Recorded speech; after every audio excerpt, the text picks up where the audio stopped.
राज्याचे शालेय शिक्षण मंत्री दीपक केसरकर यांनी केलेल्या एका गौप्यस्फोटामुळे खळबळ उडाली.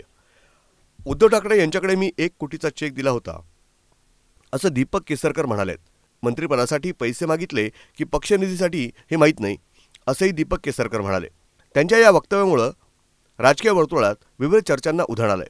मी 1 कोटी रुपयांचा चेक दिला होता पण मंत्रिपदाच्या आगाऊ दिले नव्हते, त्यामुळे पैसे आगाऊ दिले पाहिजेत तर तुमचं मंत्रिपद, असा सवाल दीपक केसरकर यांनी पत्रकार परिषदेत केला. शकलं नाही मंत्रिपद, मला कधी वाईट वाटलं नाही. अशा तऱ्हेचे ॲडजस्टमेंट करून मंत्रिपद घेणं हा काय उद्देश नाही. पण मंत्रिपद हे सर्वसामान्य लोकांसाठी असतं. जे लोक खोके वगैरे असं काय ओरडतात त्यांनी एक जाणून घेतलं पाहिजे की हे नेमकं उलट आहे. आमच्यापैकी कोणी 1 रुपया सुद्धा घेतला नाही. आम्हाला मंत्री करताना 1 रुपया सुद्धा शिंदे साहेबांनी घेतला नाही. परंतु पूर्वीच्या आमच्या नेत्यांनी मात्र पैसे मागितले होते. ही वस्तुस्थिती आहे आणि त्याच्यामुळे खोके कोण गोळा करतं हे लोकांनी ओळखलं पाहिजे. शेवटी जर आम्ही एवढं मोठी श्रीमंती सोडून ज्यावेळेला राजकारणामध्ये येतो त्यावेळेला गोरगरीब जनतेसाठी आलेलं असतं आणि आमची स्वप्न ही गोरगरीब जनतेसाठी असतात. आणि मला काय ते जे म्हणत होते की गद्दार वगैरे हे ऐकण्याची आम्हाला सवय नाही. मुळात एक गोष्ट लक्षात घेतली पाहिजे की ह्या सिंधुदुर्ग जिल्ह्यामध्ये त्यांना एवढे मोठे नेते असून साधी हॉटेलमध्ये जागा मिळत नव्हती, त्यांच्या गाडीमध्ये त्यांना पेट्रोल मिळत नव्हतं. पकड ही राणेसाहेबांची सिंधुदुर्ग जिल्ह्यावर होती. पूर्वी त्यांनी बाळासाहेबांसाठी खूप काम केलेलं आहे.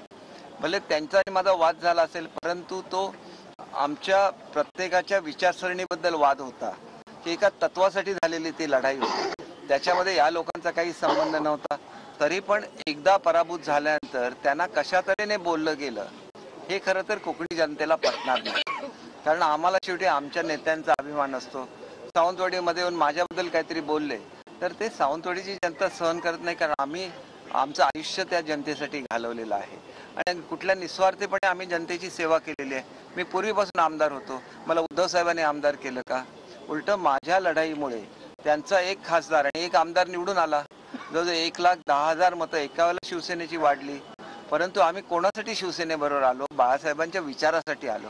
आज तुम्ही बाळासाहेबांचे विचार सोडले, तुम्ही काँग्रेसच्या बरोबर गेला, तुम्ही कसं मराठी माणसांचे हित करणार आहे? कसं तुम्ही हिंदुत्व राखणार आहे? की जे राहुल गांधी स्वातंत्र्यवीर सावरकरांचा पदोपदी अपमान करतात त्यांना तुम्ही जाऊन मिठी मारणार असाल तर ते आम्हाला मान्य नाही. हे वेळोवेळी सर्व लोकांनी बोलून दाखवलेलं आहे.